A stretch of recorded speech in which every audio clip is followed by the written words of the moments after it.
তো আমি কিন্তু এডুকেশন নিয়ে ব্যবসা করি, আমি সহ প্রত্যেকটা এডটেক প্ল্যাটফর্ম, প্রত্যেকটা বইয়ের পাবলিকেশন, প্রত্যেকটা স্টেশনের দোকান, সবাই কি শিক্ষা ব্যবসায়ী, এটা স্বীকার করতে হয়। এবং আমাদেরকে আমাদের ব্যবসার জন্য কিন্তু অনেক কিছু বলতে হয়, যে বুয়েটি সব, ঢাবি সব, মেডিকেলি সব, টিএসসিতে চা খাবা, এটাই লাইফ, পাবলিকে না পড়লে কি করবা, তোমার সম্মান নষ্ট হয়ে যাবে, বাপ মায়ের সম্মান নষ্ট হয়ে যাবে, ফ্যামিলি এটাকে অনেক বেশি হাইপ পালন করে যে না চান্স পাইতেই হবে তোকে, তুই আমাদের সবার স্বপ্ন নিয়ে যাচ্ছিস।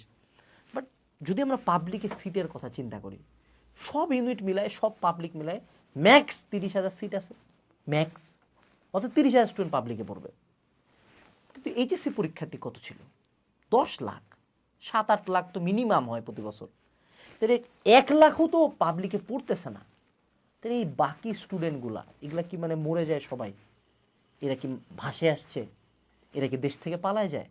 না এরা সবাই মানে ডিপ্রেসড হয়ে লাইফ থেকে ওই দিন থেকে পড়াশোনা ছেড়ে দেয়? এরকম কিচ্ছু হয় না। এই 30,000 স্টুডেন্ট লাইফে একটা ভালো পর্যায়ে যায়, ভার্সিটি থেকেও অনেকে নাই হয়ে যায়, কিছু করতে পারে না। বাট এই 30,000 স্টুডেন্ট একটা স্টেপে ওঠে। অর্থাৎ ধরো এটা যদি একটা সিঁড়ির মতো হয়, ও জাস্ট এইখান থেকে প্রথম স্টেপে আসছে। লাইফে এরপরে চাকরি আছে, বিয়া আছে, বাচ্চা আছে, সফলতা আছে, কত কিছু। তো ও জাস্ট প্রথম স্টেপটা মিস করছে, দ্যাট ডাজেন্ট মিন ও পরের স্টেপে উঠতে পারবে না। আমি তোমাকে এই কথাগুলো কেন বলতেছি, কারণ লাস্টের দিকে আসে আসলে ব্রেন গিভ আপ করা শুরু করে। তখন মনে হয় যে না, আমি মনে হয় চান্স পাবো না, আমাকে দিয়ে মনে হয় হবে না। অল ওকে, মাথাটাকে শান্ত করার একটা ভালো উপায় হলো ওয়ার্স্ট কেস সিনারিও চিন্তা করা। ধরে নাও আজকে তোমার কোথাও চান্স হলো না, হোয়াট উইল হ্যাপেন?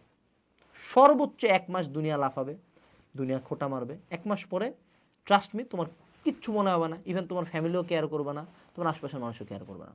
এবং আমরা ভার্সিটি থেকে বের হওয়ার পরে, আমি তো বুয়েট থেকে, বাংলাদেশের 1 নম্বর ভার্সিটি থেকে বের হয়েছি, বুয়েট, মেডিকেল, ঢাবি সব 15টা ভার্সিটিতে চান্স পাইছি। হ্যাঁ, আমাকে যদি তুমি জিজ্ঞেস করো যে বুয়েটকে আমার পুরো লাইফই চেঞ্জ করে দিছে, এটা বুয়েট না, ঢাবিও না, ডিএমসি না, প্রত্যেকটা ভার্সিটির গ্র্যাজুয়েট স্টুডেন্টকে জিজ্ঞেস করবা, ভাই আপনি যে ভার্সিটিতে পড়ছেন আপনার কি পুরো লাইফ চেঞ্জ হয়ে গেল, আপনি কি বিশাল বড় কিছু অ্যাচিভ করছেন?